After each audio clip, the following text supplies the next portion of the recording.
자, 여기 위도에 따른 복사 에너지 양을 한번 비교해 보겠습니다. 여기 파란 색깔로 되어 있는 이 부분 보이죠? 네, 여기는요, 지구 복사 에너지예요. 지구 복사 에너지는 지구가 방출하는 에너지가 되겠습니다. 자, 그런데 여기 빨간 색깔 이 부분, 얘는 무엇을 나타내는 그래프일까요? 얘는 태양 복사 에너지를 얘기하는 거예요. 태양 복사 에너지는 우리 지구 입장에서는 흡수하는 에너지가 되겠죠? 네.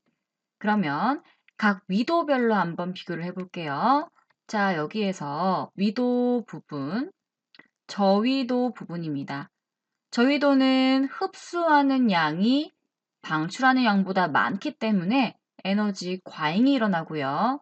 고위도, 여기도 고위도고 여기도 고위도인데 고위도는 흡수하는 양보다 방출하는 양이 더 많죠. 그래서 에너지가 부족하게 된다라는 것을 알 수 있습니다. 자, 이것을 통해서 에너지 과잉된 부분이 있고 부족한 부분이 있기 때문에 우리 에너지가 부족한 부분을 채워주려고 이동을 하게 돼요. 그래서 이 부분, 여기가 중위도인데요. 이 중위도에서 에너지 이동이 가장 많이 일어나기 때문에 기상 변화가 활발하다라는 것을 알 수 있겠습니다. 이때 에너지 이동을 도와주는 대기와 해양을 한번 알아보도록 할게요. 대기는 쉽고 빠르게 움직일 수 있어서 효과적으로 에너지 전달이 가능한데 해양은 대기보다는 느리게 움직입니다. 하지만 비열이 크기 때문에 많은 양의 열을 저장할 수 있는 장점이 있어서요. 마찬가지로 효율적인 에너지 운송수단이 될 수 있습니다. 자, 쌤이 아까 얘기했던 부분 있죠? 이러한 에너지 전달 과정에서 다양한 기상 변화가 나타나는데 중위도 지방의 역동적인 날씨 변화의 원인은 바로 이 지역이 저위도에서 고위도 지역으로 열 에너지가 활발하게 전달되는 길목이기 때문이다라는 걸 아셔야 되겠습니다. 이렇게 위도에 따른 에너지 불균형으로 인해서 이런 대기의 순환과 해류의 순환이 일어나는데요. 구체적으로 우리는 이 무역풍 부분을 한번 알아보도록 할게요. 우리 적도 부분은 에너지 과잉이 일어나기 때문에 이쪽에서 이 옆부분을 한번 보세요. 여기는 온도가 높기 때문에 공기가 어떻게 되겠어? 상승하게 되겠죠. 자, 상승하던 공기가 나중에 성층권 쪽으로 올라가다 보면은 이 성층권을 뚫고 가지 못해요. 성층을 뚫고 가지 못하고 여기서 이렇게 부딪혀서 양옆으로 갈라지게 되는 겁니다. 그러다가 어느 순간 또다시 내려와서 되돌아오게 되는데요. 이러한 것을 하나의 순환을 이루게 되는 걸 알 수 있죠. 자, 그러면 잘 보세요, 여러분. 이 부분. 상승했다가 옆으로 퍼졌다가 다시 하강해서 되돌아오게 되는데 얘를 위에서 바라본 방향은 이렇게 적도를 향해서 향하는 바람이 될 거예요. 맞습니까? 이러한 바람이 부는 걸로 이해를 하시면 되는데 여기에 우리가 배웠던 것이 바로 전향력이에요. 지구자전의 증거로 배웠던 거 기억나니? 이 전향력은 바람의 방향을 휘게 하는 건데요. 북반구에서는 진행 방향의 오른쪽으로 휘게 합니다. 오른쪽으로. 남반구에서는요, 반대로 왼쪽으로 휘게 합니다. 그러면 얘를 한번 오른쪽으로 각각 휘게 해볼게요. 잘 보세요. 중요합니다. 얘가 내려오고 있지. 그럼 얘 입장에서 오른쪽은 어디야? 바로 이렇게 휘게 되는 거야. 이렇게, 이렇게 휘게 되는 거죠. 기존에 그려져 있던 이 화살표랑 같은 방향 맞나요? 자, 여기도 이렇게 적도 쪽으로 향하고 있는데요. 남반구이기 때문에 왼쪽으로 이렇게 휘게 됩니다. 이렇게 휘게 되는 거죠. 이 방향 역시 기존에 그려져 있던 방향과 똑같죠. 이러한 방향을 무역풍이라고 하는데요. 이 무역풍 덕분에 묵동무역풍을 따라서 바다가 이렇게 흐르는 걸 북적도 해류, 적도의 북쪽의 해류다라고 하고요. 남동무역풍을 따라서 이렇게 가는 해류를 남적도 해류라고 합니다. 그래서 우리는 무역풍 즉 대기의 순환으로 인해서 해류도 순환한다는 걸 알 수가 있는 거죠. 여기까지 잘 이해하셔야 됩니다. 자, 다시 한번 살펴보겠습니다. 여기 북동 무역풍과 남동 무역풍의 영향으로 북적도 해류와 남적도 해류가 동해에서 서로 흐르게 됩니다. 그러면 얘들아, 어떤 일이 일어날까? 여기는 적도 부근이니까 이 해류의 온도가 어떨까? 온도가 높겠지. 그런데 동쪽에서부터 서쪽으로 주로 해류가 흐르기 때문에 바닷물이 서쪽에 좀 더 높게 쌓이겠죠. 그러니까 단면을 바라본다면 이런 식으로 될 거예요. 왜? 동에서 서로 계속 바람이 부니까 이렇게 바닷물이 쌓이게 됩니다. 그러면 여기는 경사가 지게 되죠. 이 경사를 따라서 바닷물이 일부가 이렇게 흐르게 되는데 이렇게 흐르는 해류가 바로 적도 반류가 되는 거예요. 적도에서 반대로 흐르는 해류다라고 해서 적도 반류라고 한다는 거 잘 기억해 두시기 바랍니다. 자, 그러면 쌤이 질문하겠습니다. 적도 반류가 세다라는 것은 무엇을 의미할까요?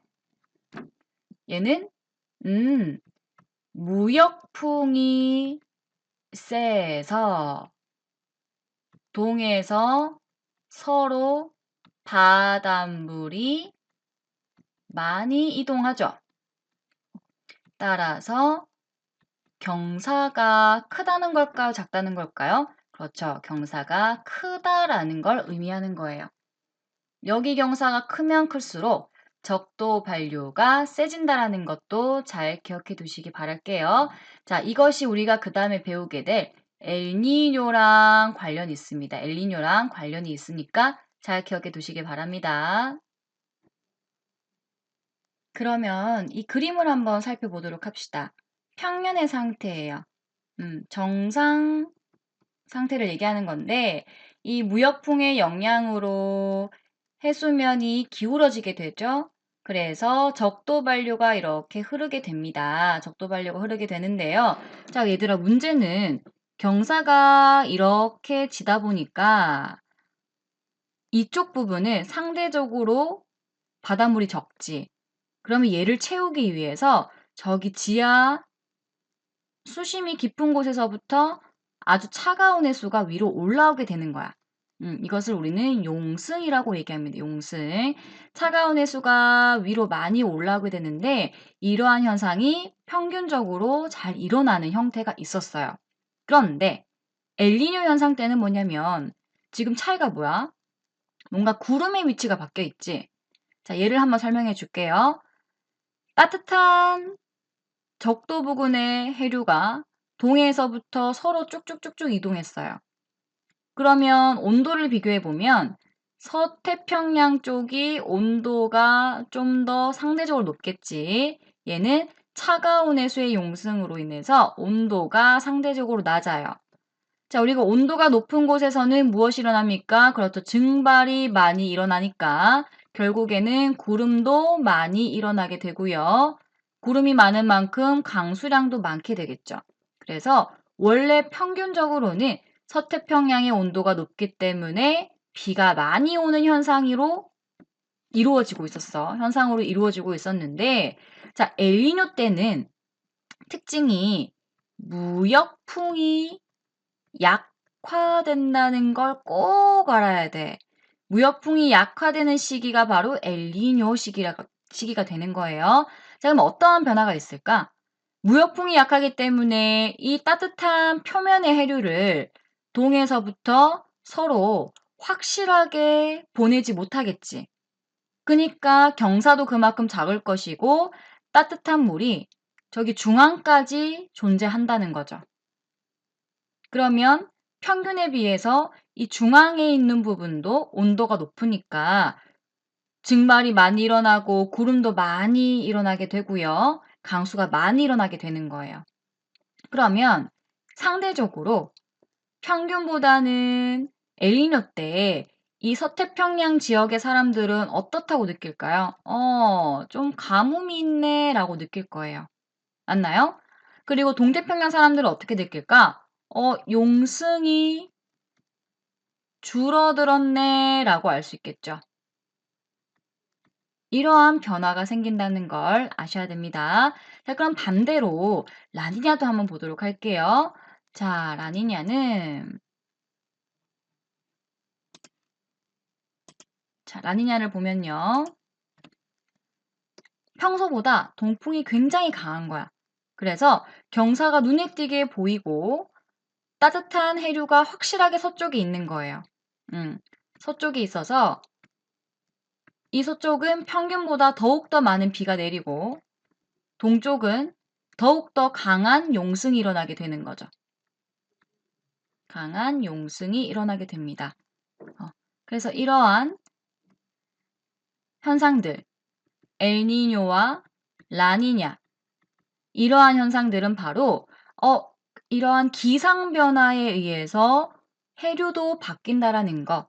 즉, 기상, 해류 이런 것들이 서로 떨어져 있는 것이 아니라 어떻다? 관련이 있다는 것을 여러분들이 이해하면 될 것 같아요. 그래서 마지막에 이 표를 보면은 자, 평상시에 수온 분포를 볼게요. 동태평양은 이제 용승이 일어나니까 용승으로 저온이고 서태평양은 고온이다라는 거. 해수면 높이는 어디가 높을까? 그렇죠. 서쪽이 높겠죠. 서쪽이 서태평양 높다. 동태평양 낮다.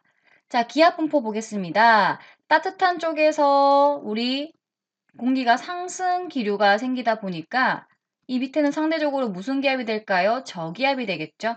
저기압이 됩니다. 저기압이 되면서 이제 상승을 해서 구름이 많이 생기고 비가 내리게 되면은 기상현상은 다습하게 되는 거죠. 반대로 오른쪽은 여기 쪽이 고기압이 되는 것이고 상대적으로 건조한 기상현상이 일어나게 됩니다. 자, 그런데 엘니뇨 때를 비교해야 되겠지? 여기서 가장 중요한 건 뭐냐면 무역풍이 약해졌기 때문에 따뜻한 해류가 확실하게 서쪽으로 가지 못하고 조금 더 넓게 분포하고 있다는 걸 알 수가 있죠. 자, 그렇게 되면은 동태평양 쪽에서도 평상시에 비해서는 비가 많이 올 수 있다는 거예요. 이것이 가장 중요하고요. 그다음에 비가 원래 많이 오던 지역이 상대적으로 비가 적게 내리니까 가뭄이 있다라고 생각하시면 되고요. 엘니뇨 잘 기억해 두세요. 라니냐는 반대라고 있어. 라니냐의 그 원인이 뭐라고 했죠? 무역풍이 평소보다 강하다는 거죠. 강하면 여기 봐봐. 확실하게 서쪽으로 가 있지. 그렇기 때문에 서태평양은 오히려 폭우 홍수, 평균보다 더 많이 오는 거죠. 동태평양은 와, 진짜 비 진짜 안 온다. 가뭄이 있다는 걸 느낄 수가 있을 거예요. 이렇게 차근차근 평상시와 비교해서 알아두시면 되겠습니다. 얘네의 원인은 뭐라고요? 그렇죠. 무역풍이 약화되느냐 또는 강화되느냐입니다. 뭐에 비해? 평상시에 비해.